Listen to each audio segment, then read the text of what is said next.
चिकित्सा के क्षेत्र में बिहार न केवल देश में बल्कि अंतर्राष्ट्रीय स्तर पर ख्याति प्राप्त है। पब्लिक में अवेयरनेस भी बढ़ाना जरूरी है। हम लोगों को मोतियाबिंद का इलाज कर रोशनी देते हैं, हम एनवायरनमेंट की भी रक्षा करते हैं। भारत सरकार के मंत्री भी अभी आपके इस कॉन्फ्रेंस में शामिल हुए थे। आजकल छोटे होल से हो जाता है और जो ये अभी जो ISMICS का कॉन्फ्रेंस है, ये उस केस में भी जहाँ जटिल होता है केस, उसमें भी आसानी से किया जा सकता है। क्या उन्होंने भी कुछ आश्वासन दिया कि सरकार की तरफ से मदद मिलेगी इन चीजों के लिए? नमस्कार, न्यूज PR देख रहे हैं आप और मैं हूं आपके साथ आस्था श्रीवास्तव। अभी मैं पटना के पाटलिपुत्रा गोलंबर में बता दूं कि second east India zonal annual conference जो ISMSICS के द्वारा किया जा रहा है, यहाँ पे बिहार नहीं देश के तमाम जाने माने आई स्पेशलिस्ट मौजूद है।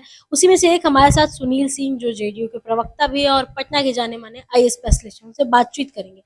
आज जो आप लोगों ने कॉन्फ्रेंस रखा है, इसका मेन उद्देश्य क्या है? देखिए, उद्देश्य ये है कि ये हमारे नेत्र चिकित्सकों का जमावड़ा है, जिसमें करीब 125 नेत्र चिकित्सक पूरे हिंदुस्तान से आए हैं। तो उसमें मोतियाबिंद की एक विधि होती है ऑपरेशन की। जैसे जानते हैं आप कि मोतियाबिंद दवा से नहीं, उसका एकमात्र इलाज सर्जरी है।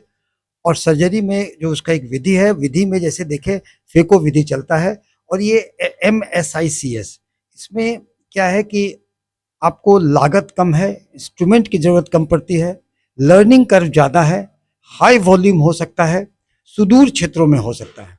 तो बिहार के कॉन्टेक्स्ट में ये जो चीज़ है, इसकी रिजल्ट कंपेरेबल है फेको के साथ, जिसमें कि लर्निंग कर्व ज़्यादा है, कॉस्टली ज़्यादा है। तो निश्चित ही बिहार के जिसमें इसके विधि के फायदे नुकसान नई नई गुर पर आपस में चर्चा, फिर इतने जो जो जो नेत्र चिकित्सक जुड़ते हैं तो भाईचारा तो बढ़ता ही है। और अन्य भी क्षेत्रों में जो कुछ नए अनुसंधान हो रहे हैं उस पर चर्चा, परिचर्चा और विमर्श हो रहा है।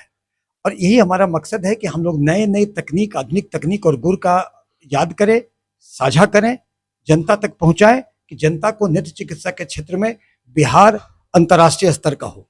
क्योंकि देखा जाता है कि बिहार में जो मोतियाबिंद से लोग परेशान होते हैं वो ज्यादातर चेन्नई या फिर नेपाल का रास्ता अपनाते हैं, और इन चीजों को दूर करने के लिए आप लोग क्या रणनीति?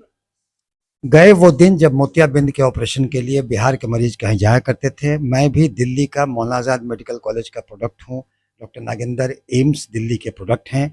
जब हम लोग यहाँ पर आए पटना में अपने राज्य की सेवा करने, तो हमने ऑफ्थेल्मोलॉजी में किया। और आज के दिन में नेत्र चिकित्सा के क्षेत्र में बिहार न केवल देश में बल्कि अंतर्राष्ट्रीय स्तर पर ख्याति प्राप्त है। क्या कहेंगे आगे की, जैसे बाहर के जितने डॉक्टर्स आए उन लोगों से आपने बातचीत की, कुछ ऐसी बात बनी क्या कि बाहर के डॉक्टर्स भी यहाँ पहुंचेंगे और कहीं ना कहीं टेक्निक्स बढ़ेंगी बिहार में मोतियाबिंद? निश्चित ही ये पूरे जो अनुसंधान का हम लोगों ने साझा किया, गुरु किया, मुंबई से जो आए थे नए चिकित्सक ने बताया कि एक ऑपरेशन में हम एनवायरनमेंट पर क्या कुप्रभाव करते हैं और कैसे उसको कम करें। ये हमें तो अपना काम करना है, लेकिन एक एनवायरनमेंट पर भी इसका असर होता है। तो ऐसे करके न केवल हम लोगों को मोतियाबिंद का इलाज कर रोशनी देते हैं, हम एनवायरनमेंट की भी रक्षा करते हैं। और उसके पर सारा गुण का, उसके सारे एस्पेक्ट हम लोगों ने किया, उसका इकोनॉमिकल एस्पेक्ट, उसका फाइनेंशियल एस्पेक्ट, उसका टेक्निकल एस्पेक्ट, सारी चीज़ों पे। और अब तो एनवायरनमेंटल एस्पेक्ट पे भी हम लोगों ने चर्चा की। मेरा एक सवाल है कि बिहार के बहुत ऐसे डॉक्टर्स हैं जो विदेश में भी जाके आई डिपार्टमेंट में बहुत बड़े बड़े नाम कर रहे हैं। क्या आप लोग कुछ कहेंगे कि वो लोग बिहार में ही आके अपना सेटअप दें? क्योंकि बिहार सरकार के मंत्री भी अभी आपके इस कॉन्फ्रेंस में शामिल हुए थे। क्या उन्होंने भी कुछ आश्वासन दिया कि सरकार की तरफ से मदद मिलेगी इन चीजों के लिए? देखिए, बिहार का एकमात्र पूंजी मानव संसाधन है। हम बिहारी जीनियस और टैलेंटेड होते हैं, तो न केवल नेत्र चिकित्सा के क्षेत्र में, हम हर क्षेत्र में आगे हैं। और पूरे दुनिया में अगर देखेंगे तो हर क्षेत्र में आगे बिहार के लोग ही रहते हैं। तो जो जहाँ है वहाँ पर वो अग्रणी भूमिका निभा रहा है। ठीक है, वो आना चाहते हैं, वो आए, तो यहाँ भी स्टैंडर्ड हम लोग इतना बढ़ा के रखते हैं। लेकिन हम लोग को केवल बिहार में नहीं, पूरे देश में, विदेश में, सब जगह छाना है। तो सभी जगह लोग काम कर रहे हैं, अच्छा तो कर रहे हैं। देखिए, हमारे साथ डॉक्टर सुनील मौजूद थे और हमारे इनके बगल में डॉक्टर नागेंद्र जी भी मौजूद हैं। इनसे भी बातचीत करेंगे। नागेंद्र जी, आज बिहार सरकार के मंत्री आए थे, क्या आश्वासन दिया आप लोग के क्षेत्र में?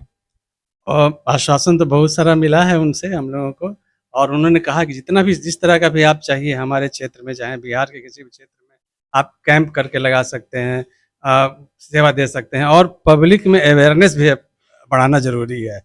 वो इसलिए कि अगर वो जानेंगे तभी अपना बचाव कर सकेंगे पब्लिक में। जनता में अवेयरनेस, तो उस लाइन पे भी हम लोगों ने वर्क किया है और पहले से भी करते रहे हैं। इसमें सुनील जी काफ़ी अग्रणी भूमिका निभाते हैं इन सब चीज़ों में। तो हम लोग तो काफ़ी ही सपोर्ट मिल रहा है गवर्नमेंट का। मोतियाबिंद एक ऐसा बीमारी है जिसके सर्जरी के नाम पे अभी भी लोग डरते हैं। तो अब जो टेक्निक्स आ रहे हैं उसके बारे में थोड़ा सा ब्रीफ करें कि अब वो बड़ी वाली सर्जरी नहीं होती। जी नहीं, अब तो वो गए वो दिन जो कि हम लोग चीरा लगाते थे लंबा-लंबा और काफ़ी दिनों तक पेशेंट को रखते थे कि बेड पे रहिए, घूमिए नहीं, जोर नहीं लगाइए। आजकल छोटे होल से हो जाता है। और जो ये अभी जो ISMICS का कॉन्फ्रेंस है, ये उस केस में भी जहाँ जटिल होता है केस, उसमें भी आसानी से किया जा सकता है और काफ़ी कम कॉस्ट पे। और फुटप्रिंट, जो कार्बन फुटप्रिंट जो होता है उत्सर्जन, एक फेको प्रिंट करने में 18 टन्स बोलते हैं कि निकलता है। तो वो हम लोग अगर इस टेक्निक को अपनाएंगे तो हम लोग इन्वायरमेंट का भी बचाव कर सकते हैं। तो हम लोग उसमें भी, उस लाइन पे भी ध्यान देना चाहिए। तो सुना उन्होंने स्टार्टिंग में ही एक लाइन बोले कि गए वो दिन जो बड़े चीरा लगाते थे। ये उन दर्शकों के लिए है जो डरते हैं मोतियाबिंद के ऑपरेशन से। कहीं ना कहीं अब वो सारी चीजें खत्म हो गई है। एक छोटे से होल से आपकी मोतियाबिंद की परेशानी दूर हो जाएगी। तो हमने आपको दोनों डॉक्टर्स से बातचीत कराया। आपने सुना कि किस तरह से अब बिहार भी मोतियाबिंद के ऑपरेशन के लिए तैयार है। जो लोग बाहर जाने का सोचते थे अब वो सपना छोड़ दे, क्योंकि बिहार में भी वो सारी फैसिलिटीज मौजूद हो गई है जिसके लिए आप कहीं ना कहीं दूसरे राज्य में जाया करते थे। फिलहाल इस खबर में इतना ही। और भी ऐसी तमाम खबरों को देखने के लिए जुड़े रहे हमारे साथ। धन्यवाद।